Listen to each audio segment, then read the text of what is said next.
स्वस्ति पन्था मनुचरेम सूर्ये चन्द्रमसाय विव पुनरिददिताग्नता जानता संगमे मही। सभी को सादर नमस्ते। मैं अंजलि आर्या पुनः आप लोगों के मध्य में उपस्थित हूँ, आप सभी के उत्तम स्वास्थ्य और जीवन की मंगल कामना करते हुए। और आइए आज इस विषय के साथ मैं आप लोगों के बीच में उपस्थित हुई हूँ कि आर्य समाज की आवश्यकता क्यों। आर्य समाज, जैसा कि आप सब लोग जानते होंगे, एक विचारधारा जिसकी स्थापना महर्षि दयानंद जी के माध्यम से हुई। और महर्षि दयानंद जी, जिनका जन्म गुजरात के टंकारा गांव की पवित्र भूमि में हुआ, उस पवित्र भूमि में जन्म लेकर के बचपन के एक प्रसन्न चिन्ह ने जिनके हृदय को झकझोर दिया, जिस प्रश्न को लेकर के एक जिज्ञासा ने महर्षि दयानंद को टंकारा की उस भूमि को छोड़ने को विवश कर दिया। 14 वर्ष का वह बालक एक जिज्ञासा को लेकर के जो चला और जिसने सत्य की खोज करते हुए अंततः इस बात को भूरी भूरी प्रशंसा के साथ स्वीकार किया कि धरती के ऊपर यदि सत्य का बोध कराने वाला कोई ज्ञान है तो वो केवल और केवल वेद ज्ञान है। उसी वेद ज्ञान के सिद्धांतों के आधार पर महर्षि दयानंद ने आर्य समाज रूपी संगठन का विस्तार किया, इसकी स्थापना की, क्योंकि स्वयं वेद में ही ये आया है, कृणवंतो विश्व आर्यम। आज जिस वेद को हम सृष्टि का प्रारंभिक ज्ञान और संसार की लाइब्रेरी की सबसे प्राचीन ग्रंथ मानते हैं, केवल इतना ही नहीं अपितु विश्व के समस्त मत संप्रदाय इस बात को स्वीकार करते हैं कि संसार की लाइब्रेरी में अगर सबसे प्राचीन ग्रंथ कोई है तो वो केवल वेद है। उसी वेद में आया है कृणवंतो विश्व आर्यम, अर्थात ये भूमि मैंने आर्यों के लिए प्रदान की है। और आप ये सोचे कि आर्य कोई जाति, कोई संप्रदाय या कोई मत या कोई व्यक्ति विशेष की विचारधारा, तो आपकी जानकारी के लिए ये बताना हम आवश्यक समझते हैं। आर्य शब्द का सीधा सीधा अर्थ है श्रेष्ठ, जो पवित्र कार्यों को करे, जो पवित्र विचारों के साथ अपने जीवन को लेकर के चले, जो अपने खान पान से शुद्ध है, जो अपनी मानसिकता से शुद्ध है, जो अपने व्यवहार से शुद्ध है।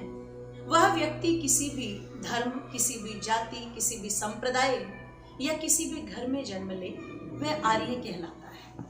कुल माने आर्य के माने श्रेष्ठ। तो श्रेष्ठ व्यक्तियों के लिए ही परमात्मा ने ये भूमि प्रदान की है, ऐसा संदेश हमें वेद में देखने को मिलता है। मुझे आज इस विषय पर बोलने की आवश्यकता इसलिए भी पड़ी क्योंकि आज इस भारतवर्ष के अंदर धर्म को लेकर के, ईश्वर को लेकर के जितना झगड़ा है, शायद मुझे नहीं लगता इतना झगड़ा किसी दूसरे विषय को लेकर के होता। पिछले दिनों आप लोगों ने देखा होगा, इंटरनेट के ऊपर, सोशल मीडिया के ऊपर एक बहस चली। कुछ हमारे हिंदू धर्म का प्रचार करते हुए कथावाचकों के ऊपर ये आरोप लगे कि जिस मंच को वो हिंदुत्व का मंच मानते हैं, उस मंच पर बैठ कर के वो दूसरे धर्म संप्रदाय के लोगों को प्रसन्न करने के लिए कुछ दूसरे नामों का उच्चारण करके कीर्तन कराते हैं। और जब उनसे इस पर बहस हुई तो उन्होंने एक ही बात कही कि हम सब धर्मों में मानते हैं।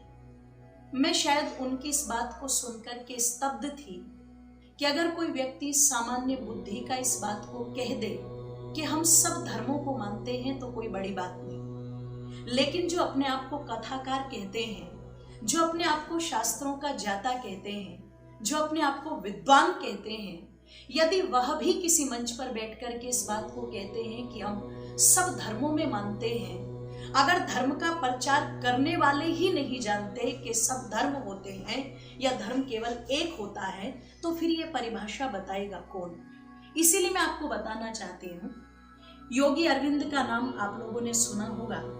एक बार योगी अरविंद ने घोषणा की थी लगभग आज से 70 वर्ष पहले, और वो घोषणा क्या की थी कि भारतवर्ष के अंदर जो अपने आप को हिंदू कहता है, ये अपनी ही गलतियों के कारण, अपनी ही भूलों के कारण एक दिन उस दुर्गति को प्राप्त होगा कि इसको अपने अस्तित्व को बचाने के लिए 3 कारणों का सहारा लेना पड़ेगा। और वो 3 कारण कौन से हैं?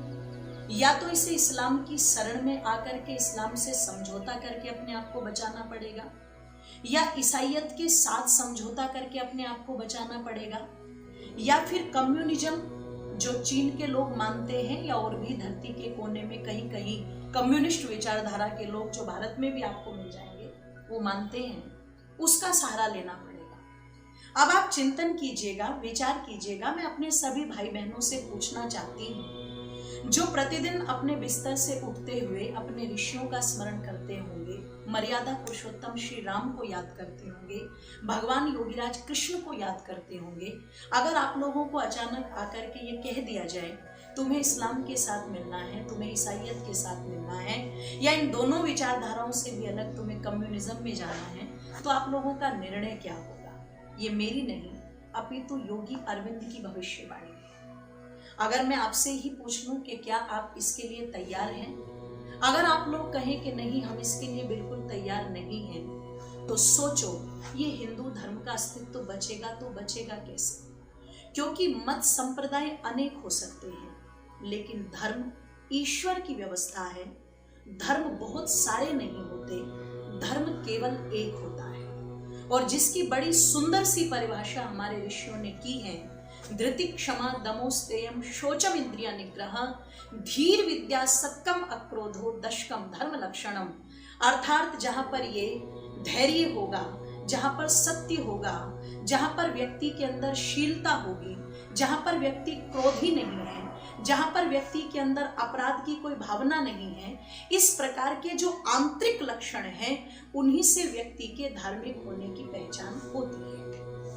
इसी को महर्षि व्यास ने कहा है, आत्मा नः प्रतिकूलानि परेशान न समाचरेत। जो व्यवहार तुम्हें अपने लिए अच्छा नहीं लगता वो तुम दूसरों के साथ भी मत करो। ये धर्म है। धर्म कोई बाहरी चिन्ह का नाम नहीं, धर्म एक अंदर का आत्मा का विषय है। हम उसको उसी रूप से समझ करके चलें। तो आप चिंतन करें, आज इस्लाम के नाम पर जो कहते हैं हम धार्मिक हैं, जो ईसाइयत के नाम पर हम कहते हैं कि धार्मिक है, जो दूसरी विचारधाराओं के नाम पर हम कहते हैं कि धार्मिक है, तो आप चिंतन करें जो जो धर्म के नाम पर विचारधाराएं फैलाई जा रही है, कोई जिहाद कर रहा है, कोई किसी की गर्दन काट रहा है, कोई बहन बेटियों के साथ बलात्कार करने को धर्म बता रहा है, कोई जमीन पर कब्जा करने को धर्म बता रहा है, जिस कार्य के करने से कुछ व्यक्तियों को लाभ होता हो और बहुत मनुष्यों की हानि होती हो, आप उसको धर्म कैसे कह सकते हैं? इसका मतलब ये धर्म नहीं है, ये व्यक्ति विशेष के द्वारा चलाए गए मत संप्रदाय हैं। इनसे अलग हटकर के थोड़ा सा सोचे, जिसे हम हिंदू धर्म कहते हैं, तो जिस हिंदू धर्म के अंदर आज भी मैं समझती हूँ इतना पाखंड, इतना अंधविश्वास, जिसके कारण उसकी सत्यता, उसकी अस्मिता जो बिल्कुल धूली धूसरित होकर के रह गई है, आप उसको भी धर्म की श्रेणी में कैसे रख सकते हैं? आप चिंतन कीजिएगा, एक समय 13 वर्ष की लड़की का, 12 वर्ष की लड़की का, 10 वर्ष की लड़की का विवाह करना हिंदू इसको धर्म मानता था। एक समय लड़की का जन्म लेते ही उसको मार देना हिंदू इसको अपना धर्म मानता था। पति की मृत्यु हो जाने पर पत्नी को जीवित चिता में जला देना हिंदू इसको अपना धर्म मानता था। मूक प्राणियों की गर्दन अपने स्वार्थ के लिए काट देना हिंदू इसको अपना धर्म मानता था। ऐसी नाना प्रकार की कुरीतियां थी और आज भी यदि देखा जाए तो हिंदू जिनको अपना देवता मान करके चलता है, अगर हम उन देवताओं के ग्रंथों को पढ़ लें, शिव के नाम से शिव पुराण लिख दिया, कृष्ण के नाम से भागवत पुराण लिख दिया, तो जितनी अश्लीलता मुझे लगता है मोबाइल की पोर्न साइट पर आपको नहीं मिलेगी, उससे ज्यादा अश्लीलता आपको उन ग्रंथों में मिल जाएगी, जिन ग्रंथों की बात एक पति यदि अपनी पत्नी को भी सुनाने लगे तो शायद उस पत्नी को भी लज्जा आ जाए और वो भी अपने पति का मुंह बंद करा दे। ऐसी बातें उन धर्म ग्रंथों के अंदर आज भी जबरदस्ती हिंदुत्व का नाम देकर के हम पर थोपी जा रही है। तो चौथा आप लोगों के सामने जो ऑप्शन है वो ये है। अब आप विचार करें कि आप उधर जाएं, और यदि आप इन 4 प्रकार की विचारधाराओं से बचना चाहते हैं तो उसका शुद्धिकरण, उसकी यथार्थता अगर आप लोग देखना चाहते हैं तो एक बार मेरे कहने से आर्य समाज रूपी संगठन के पास आकर के देखें। किसी शायर ने कहा था, नजदीक आओगे तो हमको ठीक पाओगे, नजदीक आओगे तो हमको ठीक पाओगे, ये दूरियां तो यूं ही दूरियां ही बढ़ाती है। आर्य समाज वो विचारधारा है, आर्य समाज वो संगठन है जिसने सृष्टि की आदि से लेकर के आज तक के पवित्र वेद ज्ञान को सुरक्षित रखने में अपनी ताकत लगाई। आर्य समाज वो संगठन है जिसने ब्रह्मा से लेकर के जैमिनी पर्यंत ऋषियों की विचारधारा को सुरक्षित रखने के लिए कुर्बानियां दी। आर्य समाज वो संगठन है जिसने भगवान राम और भगवान कृष्ण के वास्तविक चरित्र को जीवित रखने के लिए एडी से चोटी तक का जोर लगाया। आर्य समाज वो विचारधारा है जिसने बहन बेटियों के मान सम्मान स्वाभिमान की रक्षा की है, उनको शिक्षा का अधिकार दिलाया है, समाज के अंदर उनको कार्य करने का अधिकार दिलाया है। आज यदि वर्तमान सरकार महिलाओं को आज संरक्षित करने की बात करती है तो हो ना हो इसकी नींव में कहीं ना कहीं आर्य समाज का बलिदान रूपी पत्थर ही गड़ा हुआ है, ये आप लोगों को मानना पड़ेगा। आर्य समाज वो विचारधारा है जो आज भी इस परिप्रेक्ष्य में भी अपने मंच पर बैठती है तो सिद्धांत की बात करती है, गर्दन जाए तो जाए लेकिन अपनी चोटी, अपना जनेऊ, अपनी संस्कृति, अपने ऋषियों की विद्वत्ता वो न जाए। आर्य समाज कथावाचों की तरह ये नहीं कि राम के नाम पर हम लोगों ने कमा लिया और दूसरी तरफ अली मोला का नाम लेकर के हमने खुश कर दिया। आर्य समाज आज भी एकेश्वरवाद की बात करता है, एक ईश्वर, एक धर्म, एक विचारधारा, एक सिद्धांत, एक भाषा, एक धर्म ग्रंथ हमारा होना चाहिए, क्योंकि वेद भी कहता है एक सद विप्रा बहुधा वदंती। इस संपूर्ण संसार में जिस परमात्मा के माध्यम से ये चक्र घूम रहा है वो परमात्मा एक है। विद्वान ज्ञानी लोग उसको बहुत नामों से जानते हैं। वो परमात्मा यदि एक है तो उस परमात्मा द्वारा प्रदत्त जो धर्म है वो भी एक ही है। अगर परमात्मा सबका धर्म अलग बनाता तो परमात्मा उस मनुष्यों के शारीरिक रूप में कोई ना कोई परिवर्तन जरूर करता, ऐसा चिन्ह जरूर देता जिससे पता लगता ये अल्लाह के बंदे हैं और ये ईश्वर के बंदे हैं। लेकिन पता लगा संसार के अंदर जितने भी मनुष्य हैं परमात्मा ने सब एक जैसा बनाया है, एक जैसा बनाया है, एक जैसी बौद्धिक क्षमता परमात्मा ने देकर के भेजी है। लेकिन कौन उसका उपयोग उन्नति की तरफ करेगा, कौन उसका उपयोग अवनति की तरफ करेगा, कर्म करने की स्वतंत्रता परमात्मा ने जो मनुष्य को दी थी, शायद उसी स्वतंत्रता का गलत फायदा उठा करके परमात्मा की व्यवस्था को आज इस मनुष्य ने, मैं समझती हूँ, शायद तितर भीतर कर दिया, जिसका परिणाम ये देखने को मिल रहा है कि लोग कहते हैं हम सब धर्मों का सम्मान करते हैं। बंधुओं, धर्म सब नहीं होते, धर्म केवल एक होता है, वह है सत्य सनातन वैदिक धर्म।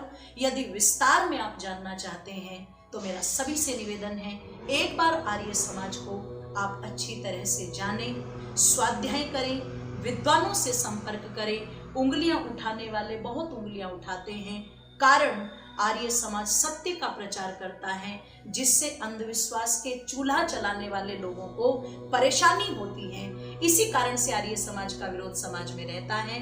लेकिन नजदीक आकर के देखोगे तो निश्चित सत्यता को पाओगे। इन्हीं शब्दों के साथ सबका धन्यवाद। इति ओम शांति। साथियों, मेरा निवेदन है मिशन आर्यवर्त यूट्यूब चैनल को आप सब्सक्राइब करें, वीडियो को लाइक करें ज्यादा से ज्यादा शेयर करें और गूगल प्ले स्टोर पर उपलब्ध मिशन आर्यवर्त ऐप को जरूर डाउनलोड करें।